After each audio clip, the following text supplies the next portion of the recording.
ரொம்ப பிடிச்சிருக்குன்னா நம்ம அதை சேஸ் பண்ணி போவோம். அது பயங்கரம் சூப்பர் அப்படின்னு அதை நாங்கள் லவ் பண்ணுவோம். அதுக்கப்புறம் வந்து அது நம்மளுக்கு கிடைக்கவும் செய்வோம்.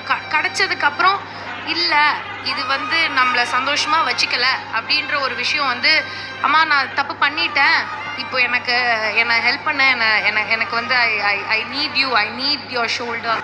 இங்கே வந்து அவங்கள பிடிக்கும் அப்படின்னா அது அவங்களோட சாய்ஸ். அது நம்ம ஒன்றும் சொல்ல முடியாது, அது அவங்க விருப்பம். But I believe that when you love yourself, nothing can stop you from doing what you are doing. I am not a very look conscious person. நான் கிடையாது. இப்போ கூட மேக்கப் கலையுது, டக்குன்னு இப்போ இன்னும் கொஞ்ச நாள் இப்படியே நீங்கள் நிற்க வச்சு பேசுனீங்கன்னா என் விக்கு ஒன்றா கையில் கொடுத்துருவேன். So I really don't give a damn about how I look. ஒரு விஷயம் நான் கற்றுக்கிட்டது என்னன்னா, you need to have a healthy lifestyle. எப்படியா இருந்தாலும் சரி, first you should love your self, respect your body. அதுக்கு ஹெல்த்தியாக என்னென்ன விஷயங்கள் பண்ணணுமோ அதை பண்ணுங்க அப்படின்னு மட்டும்தான் நான் வந்து ஸ்டார்டிங்லேருந்தே நான் ஃபாலோ பண்ணுற ஒரு விஷயம். என்னால் அதை ஒரு 10 பேர் இன்ஸ்பயர் ஆகிறாங்கன்னா நல்ல விஷயம்.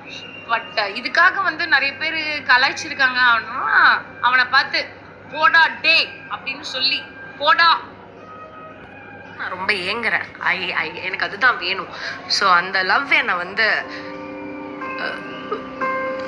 சர்வைவ் பண்ண வச்சிருக்குன்னும் போது நல்லா இருக்கு.